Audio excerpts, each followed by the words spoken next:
It was 6 o'clock on a warm April evening, milking time for Farmer Lodge's 80 cows. They stood quietly in the dairy, and the milkmaids were all at work. "They say Farmer Lodge is coming home with his new wife tomorrow," said one milkmaid. "Yes, and she's young and pretty, I hear," a second girl said. She looked past her cow to the other end of the dairy. There was another milkmaid there, a thin, older woman, about 30 years old. The first girl looked at the older woman, too. "I'm sorry for her," she said quietly to her friend. "Oh, no," said the second girl. "That was years and years ago. Farmer Lodge never speaks to Rhoda these days." When the milking was finished, the milkmaids left the dairy and went home. The thin woman, Rhoda Brooke, did not walk to the village with the other girls. She went up the hill behind the farm to a little house near the trees. It was a poor house, of only 2 rooms, and the roof did not keep the rain out. At the door of the house the woman met her son, a boy of about 12, and they went inside. "I heard something at the dairy today," the woman said. "Your father is bringing his young wife home tomorrow. I want you to go and look at her." "Yes, mother," said the boy. "Is father married then?" "Yes. You can go into town and do my shopping for me, and when you see her, there or on the road, look at her carefully." "Yes, mother." "What is she like?" "I want to know. Is she tall? Is she short? Are her eyes blue or brown or green? Look at the color of her hair, the color of her dress, and look at her hands. Does she have small white hands, or the hands of a milkmaid, a worker's hands? You must look at all these things and tell me." "Yes, mother," the boy said again. He took a piece of bread from the table and began to eat it. His mother said nothing more, but turned her thin, pale face to the open door. Her beautiful dark eyes stared out at the trees, seeing and not seeing. The next evening was warm and sunny. The road from the town to the farm went up and down a number of hills, and near the top of one big hill, the boy saw a carriage behind him. It was Farmer Lodge with his new wife. She was a pretty young thing, much younger than her husband, with a sweet, innocent face. The boy carried a heavy bag and was happy to stop and stare for a minute. The carriage came slowly up the hill, and the boy took a good long look at the farmer's wife. His eyes never left her face. The farmer did not look at the boy once, and at the top of the hill, the carriage went faster, leaving the boy behind. "How that poor boy stared at me," said the young wife. "Yes, my love, I saw that," the farmer said. "Is he a boy from the village? I think he lives with his mother on one of these hills." "He knows you, then." "Of course, and everyone is going to stare at you at first. My pretty Gertrude." "Yes, I know, but that poor boy had a very heavy bag. Perhaps he wanted us to help him with the bag." "Oh, these country boys can carry anything," said her husband. "They do it all the time." The carriage went quickly on. After a time, the boy left the road and went up the hill to his mother's house. She was home before him. She took the heavy bag from him and began to take the things out. "Well, did you see her?" "Yes. I had a good look at her on the road." "And what is she like?" "She's nice." "Is she young?" "Well, she's older than me." "Of course she is." "But is she older than me?" No, she's younger. Ah, what color is her hair? It's a brown color, and her face is very pretty. Are her eyes dark? No, they're blue, and her mouth is very nice and red, and when she smiles, you can see white teeth. Is she tall? Said the woman a little angrily. I couldn't see. She was in the carriage. Then tomorrow you must go to church. Go early, before she and Mr. Lodge arrive, and watch her when she walks in. Then come home and tell me. Very well, Mother. But why don't you go and look at her? Never. I don't want to see her. She was with Mr. Lodge, of course. Did he look at you or speak to you? No. The next day the boy went to church and waited and watched. When Mr. and Mrs. Lodge arrived, everybody, not just the boy, stared at the new wife with interest. When the boy reached home, his mother said, Well, she's not tall. She's short, the boy said. Ah, said his mother, pleased. But she's very pretty. Very. She had a beautiful white dress on, and it made a lot of noise when she moved. Mr. Lodge looked very happy with her. No more now, said the woman. You can tell me more later. In the next days, Rhoda Brooke heard more and more from her son about the new wife. The boy often saw Mrs. Lodge around the farmhouse, but his mother never saw her and never went near the farmhouse. At the dairy, the other milkmaids talked a lot about the new wife. They usually stopped when Rhoda was near, but she heard some of it. She remembered everything and forgot nothing. And slowly, Rhoda Brooke made a picture in her head of the young Mrs. Lodge. A picture as good, as true as a photograph. One night, 2 or 3 weeks later, when the boy was in bed, Rhoda Brooke sat by the dying fire in her little house. She stared at the fire for a long time, but she saw only the picture in her head of the new wife. At last, tired from her day's work, she went to bed. But the picture of Gertrude Lodge did not go away. When Rhoda slept, the young wife was still there in Rhoda's dreams. She sat on Rhoda's body in the bed, staring into Rhoda's face. Her blue eyes were cold, and with a cruel laugh, she put her left hand in front of Rhoda's eyes. There, on the third finger, was her wedding ring. And the phantom of Gertrude Lodge laughed again. Rhoda turned this way and that way, but the phantom was still there. It sat, heavier and heavier, on Rhoda's body. And now Rhoda could not move. Always in her ears was that cruel laugh, and always in front of her eyes was that left hand with its wedding ring. At last, half dead with terror, Rhoda suddenly put out her right hand, took hold of the phantom's left arm, and pulled it hard. The phantom fell off the bed onto the floor, and Rhoda sat up. Dear God, she cried. She felt cold, so cold. That was not a dream. She was here. She could still feel the young woman's arm under her hand, a warm, living arm. She looked on the floor for the woman's body, but there was nothing there. Rhoda Brooke slept no more that night, and at the dairy early the next morning, she looked pale and ill. She could not forget the feel of that arm under her hand. When she came home for breakfast, her son asked her, What was that noise in your room last night, Mother? Did you fall off the bed? Noise? What time did you hear it? About 2 o'clock. But what was it, Mother? Something fell, I heard it. Was it you? Rhoda did not answer, and after breakfast, she began to do her work in the house.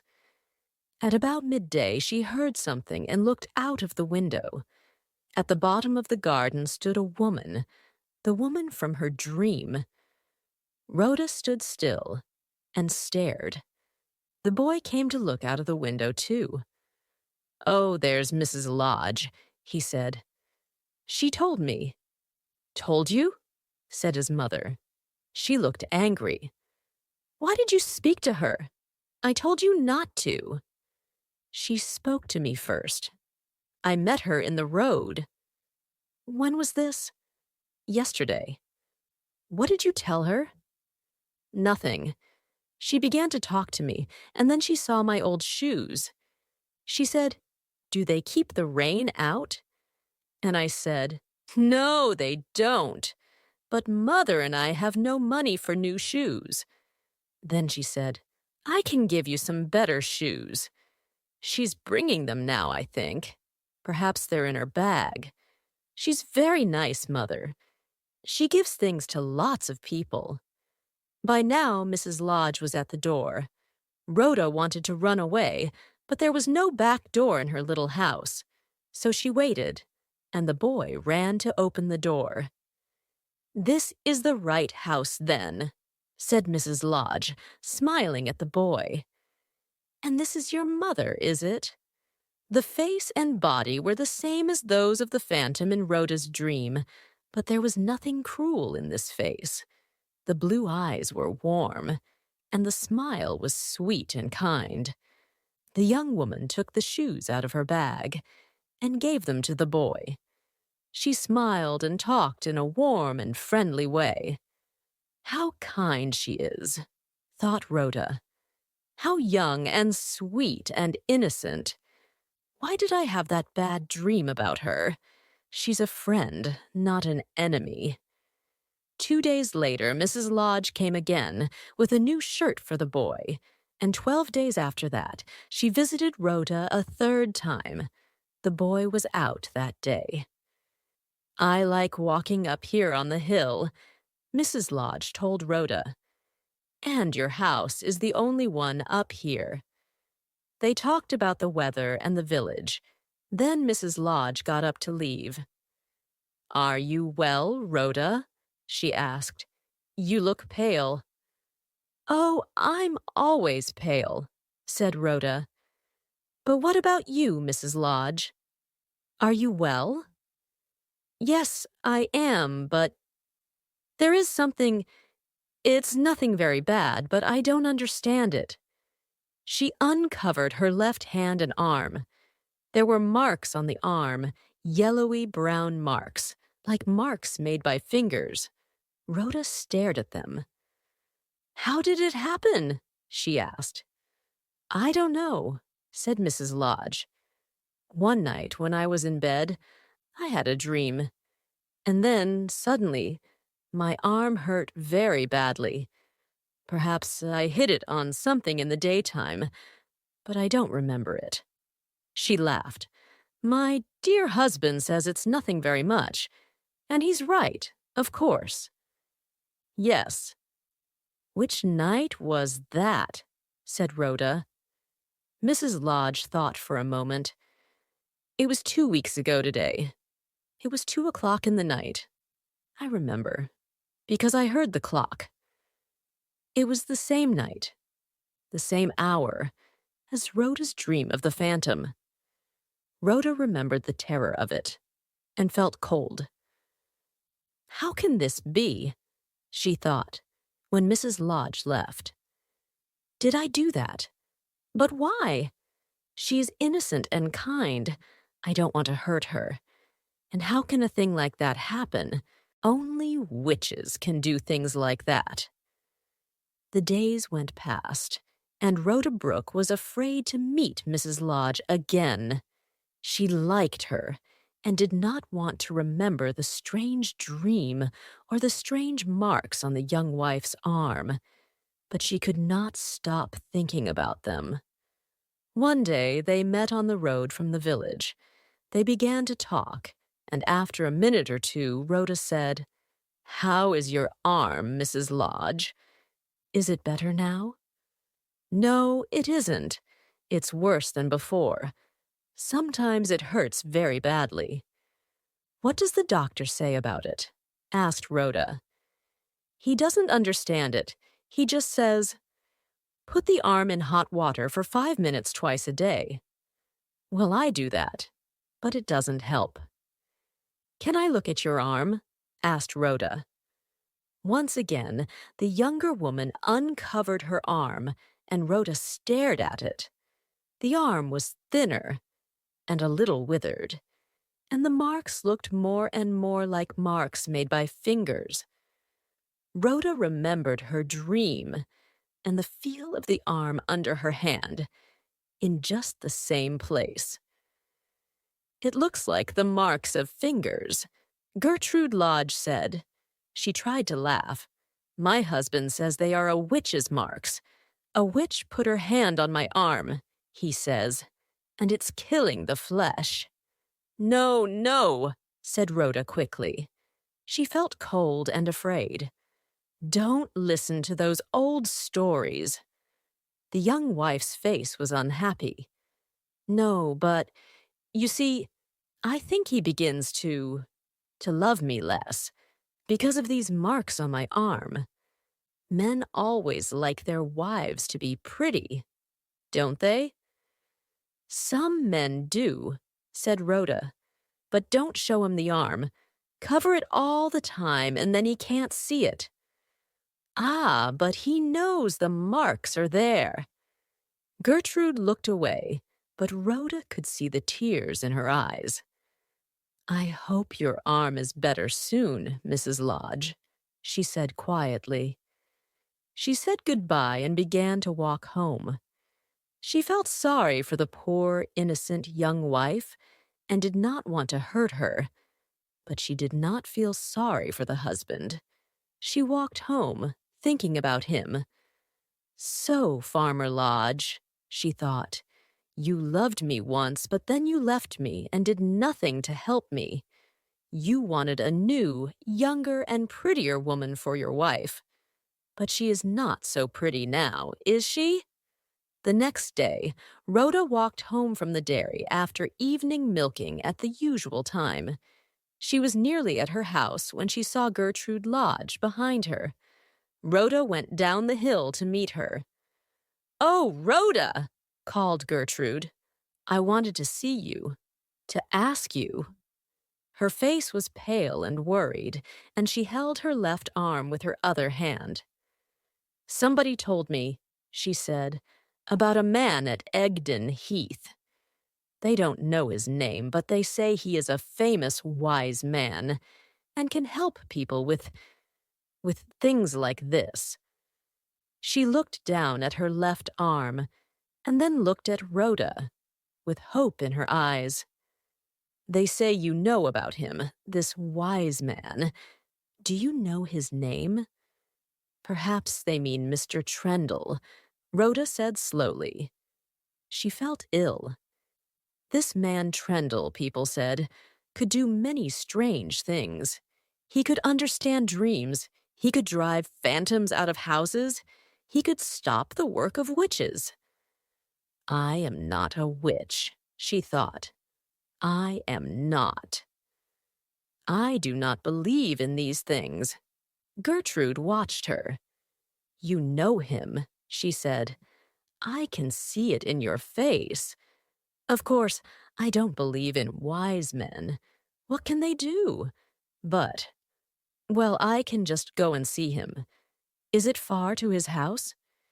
"Yes, about 5 miles," said Rhoda. "Well, I must walk there. I cannot tell my husband about this. Can you come with me, Rhoda, to show me the way?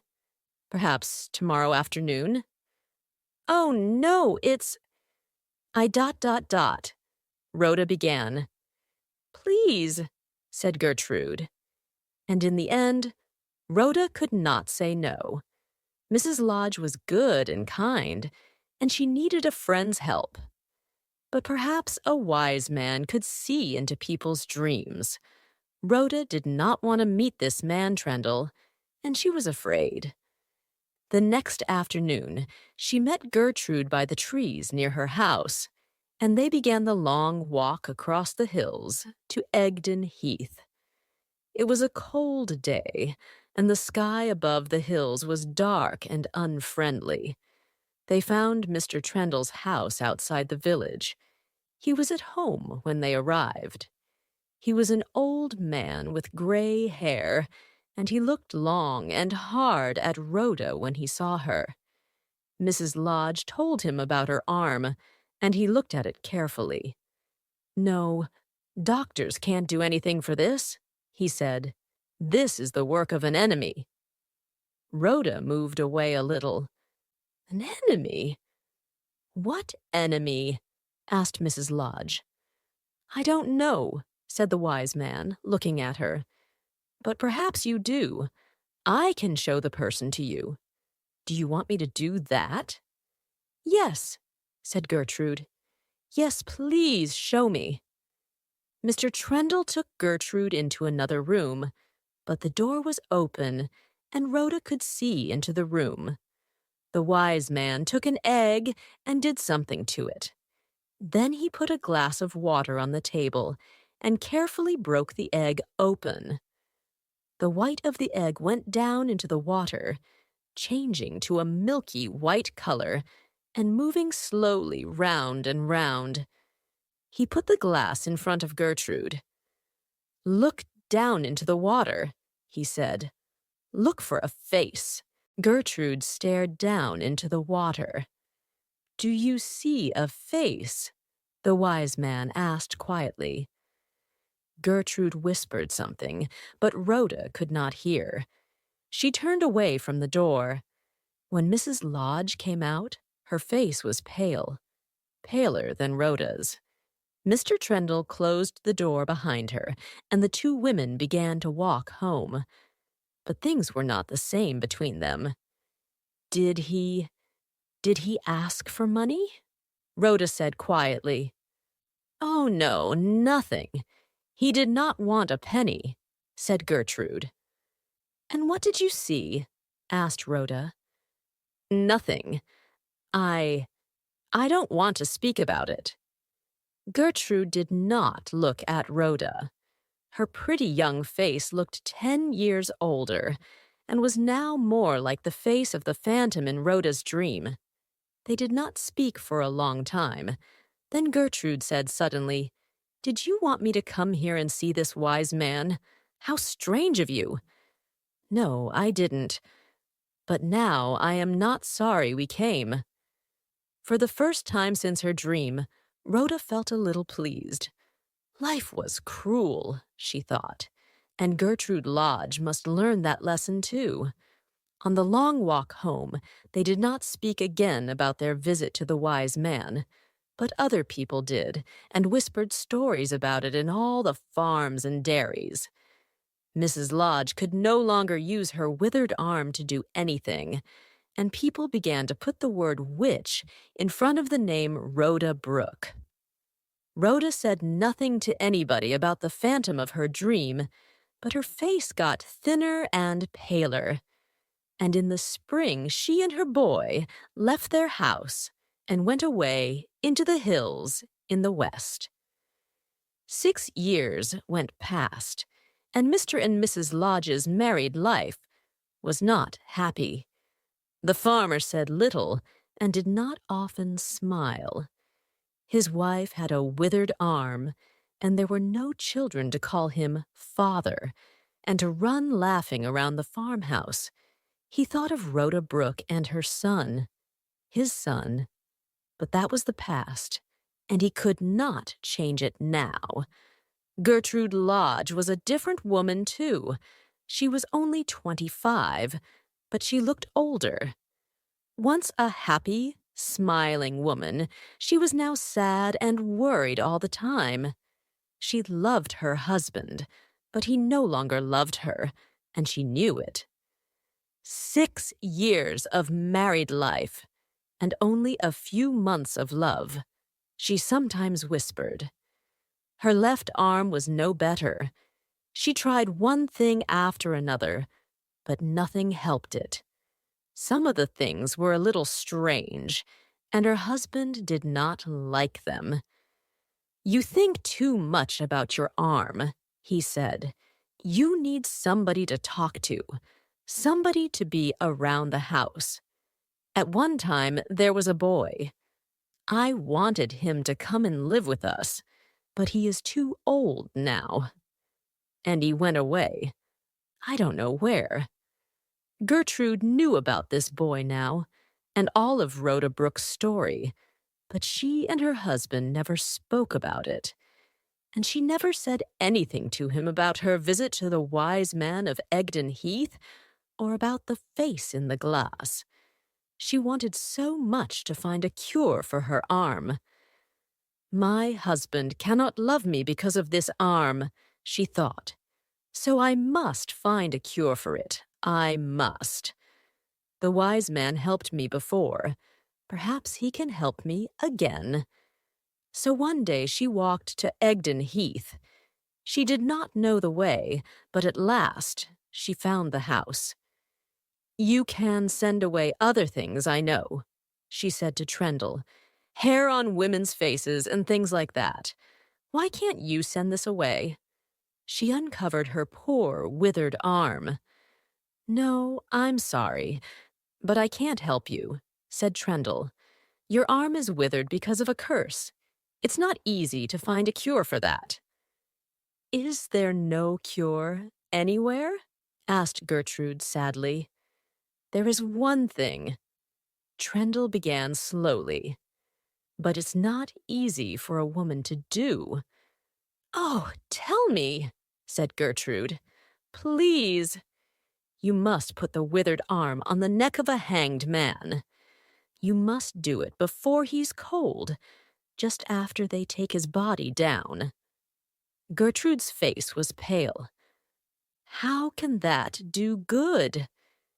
"It can turn the blood, and that changes many things in the body. You must go to the jail when they hang someone and wait for the body when they bring it in. In the old days, lots of people did it. These days, not so many do it.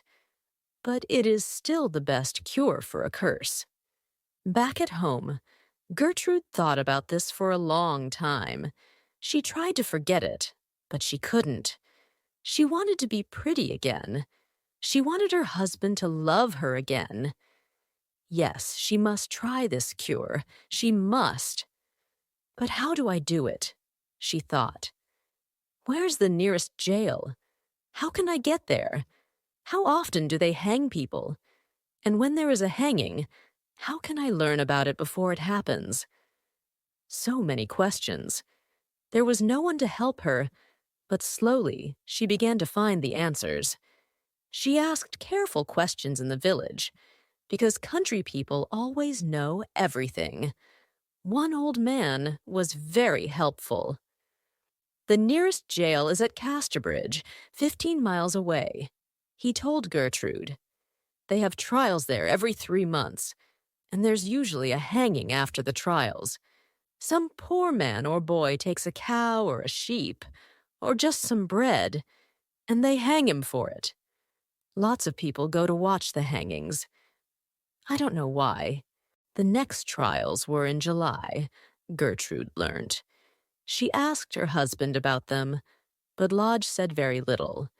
He was colder to her than usual, and she did not ask him again. He was often away these days, so she did not see much of him. July came, and Gertrude went to see the helpful old man in the village again. "Just one hanging this time," he told her. "It's for arson, I think. They're going to hang him next Saturday." Gertrude walked slowly home.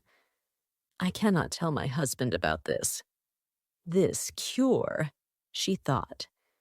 "And how can I be away from home for 2 nights? What can I say to him?" But in the end it was easy. On the Thursday before the hanging, Lodge came to her. "I'm going away for 3 nights," he said. "It's about farm work, so you can't come with me." "That's all right," Gertrude said quietly. I'm happy to stay at home." They said nothing more, and on Thursday, Lodge drove away in the carriage. The next morning, Gertrude got ready to leave for Casterbridge. She did not want to go by road because she did not want to meet any of her husband's friends. So she took one of the heavy horses from the farm and rode west across the hills. She was afraid of riding with a half-dead arm, but the farm horse was quiet and slow and easy to ride. He carried her uphill and downhill, past rivers and through trees, moving west all the time. The sun slowly went down in the sky, and it was nearly 8 o'clock when Gertrude stopped for a moment at the top of a hill. It was the last hill before the town, and she could see the roofs of Casterbridge below. There was a big building on a hill at the end of the town with a white roof. She knew this was the jail, and she could see a lot of workmen on the roof. "What are they doing?" she thought. "They're building something up there on the roof." Oh! Suddenly she understood and quickly turned her eyes away. It was a warm summer evening, but she shivered with cold. "Tomorrow they're going to hang a man on that roof," she thought, "and when he is dead." She shivered again, but then she remembered her husband's cold words and his unsmiling face, and she rode on down into the town. She found a room to stay for the night, and then went out into the town. "What do I do now?" she thought. "How can I get into the jail tomorrow? Who must I talk to? The men at the jail or the hangman?" She was afraid to go to the jail, so she went to find the hangman. He had a house down by the river, a boy in the town told her. When she found the house, she stood outside for some minutes, afraid to go to the door. Then the door opened and a man came out. "Who are you?" he called out. "What do you want?" "I want to speak to you for a minute." He came nearer and looked at her. "Well, well, that's a pretty face," he said. "Come into the house." They went inside. Davies, that was his name, was a hangman on some days, but a gardener on other days. "Is it about gardening work?" he asked Gertrude. "I can't do any tomorrow because I'm working at the jail." "Yes, yes, I know. That's why I'm here." "Ah, I thought so. Is the poor man one of your family, then? Perhaps your young brother?" "No." Davies looked at Gertrude's dress. "I don't think so. Was he one of your farm workers, perhaps? Number, what time is the hanging?" "The same as usual, 12 o'clock. "And it is going to happen, yes?" "Oh, yes. Nothing can stop the hanging now," said Davies. "But I'm sorry for this young man. I truly am. He's only 18. They say it was arson, but I don't know. He was there when the fire began, but there were 20 other men there, too. So how do they know? I think they just want to hang someone. Anyone. But what can I do for you, my pretty?" "I need a cure," Gertrude said. "A cure for a curse. And a wise man told me about the hanged man and turning the blood." "Oh, yes, miss. Now I understand. People sometimes come for that. But not pretty young things like you." "Well, well. What's the cure for?" "It's this." Gertrude uncovered her left arm. "Ah, it's all withered," said the hangman, looking at it. "Yes," she said. "Well, a hanged man's neck is the best cure for that," he said. "Your wise man was right." "So can you help me?" Gertrude whispered. "Usually people go to the jail and take their doctor with them and give their name and address. But yes, I can help you. For a little money, perhaps." "Oh, thank you," Gertrude said. "It's better like this. I don't want people to know about it." "Don't want your lover to know, eh?" "No. Husband." "Aha. Very well. You can touch the body." "Where is it now?" she said, shivering. "It? He, you mean. He's still alive tonight. He's in the jail, a little room right at the top." "And what must I do tomorrow?" Gertrude said. "There's a little door at the back of the jail. Be there at 1 o'clock, no later. I can open the door from inside and can take you to the body when they bring him in. Good night. Don't be late. And you don't want people to see you, so cover your face. Good night. My pretty." Gertrude went away and walked up to the jail on the hill. She wanted to find the little door at the back, to know it for tomorrow. Then she went back down into the town and went to her room and waited for the morning. At 12:30 on Saturday, Gertrude Lodge walked up the hill to the jail. She went there by the small back streets because there were so many people in the town. They were there for a holiday, to watch the hanging. At 1 o'clock, she was inside the jail. The hangman took her to a long, dark room with a table. "Wait there," he told her. 2 or 3 minutes, no more." He went away, and Gertrude waited. She had a veil over her face, and her left arm was uncovered, ready. She stood still, with her eyes closed, listening, and shivering with terror. Soon she heard noises and could hear heavy feet on the stairs. The heavy feet came nearer, and 4 men came into the room with a long box. It was open, and in it was the body of a young man with a cover over his face.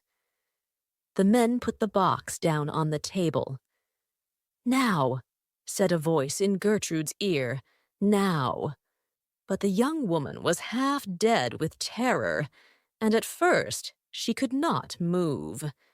Then she opened her eyes and came up to the table.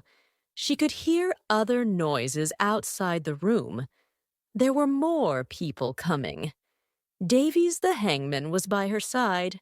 He uncovered the body's face, took Gertrude's hand, and put her arm across the dead man's neck.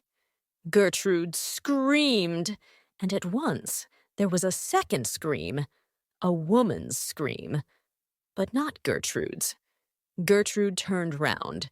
Behind her stood Rhoda Brooke, her face pale and her eyes red with crying. Behind Rhoda stood Gertrude's husband. He looked old and sad, but there were no tears in his eyes. "You, what in God's name are you doing here?" he whispered angrily. "Oh, cruel, cruel woman!" cried Rhoda. "Why do you come between us and our child now? This is the true meaning of my dream. You are like that cruel phantom at last." When Gertrude saw her husband with Rhoda, she knew at once that the dead young man was Rhoda's son. She stared at Rhoda with terror in her eyes. Then Rhoda ran to Gertrude, closed her hand round the younger woman's arm, and pulled her away from the table. When she let go of the arm, the young wife fell down. At her husband's feet, she never opened her eyes again. They carried her out of the jail into the town, but she never got home alive. Perhaps it was the turning of the blood. Perhaps it was her withered arm. Perhaps it was her terror in the jail when she turned and saw Rhoda behind her. Doctors came and looked at her, but they could do nothing to help her, and 3 days later, she died. In those days, the unhappy parents of a hanged man came and took the body away after the hanging. That was why Farmer Lodge was at the jail with Rhoda that day. It was not his first visit to the jail. With Rhoda, He went many times to visit his son that summer, and that was why he was away from the farm so often. But after his young wife died, nobody ever saw Farmer Lodge was in Casterbridge again. He went home to his farm, but he did not stay there long. After a short time, he sold the farm and the farmhouse, and all the cows and sheep and horses. Then he went away to live in a small town by the sea. He lived very quietly, without any friends or family near him. When he died 2 years later, he left a lot of money.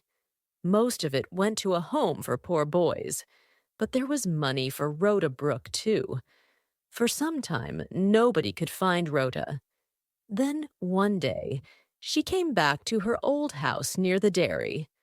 But she never took a penny of Farmer Lodge's money. She went back to work in the dairy and worked there for many long years, milking the cows in the morning and again in the evening. Her dark hair turned white, and her sad, pale face looked thin and old. Most people knew Rhoda's story, and sometimes they watched her at milking time. What did she think about, all those long days at morning and evening milking? But nobody ever asked her, and nobody ever knew the answer.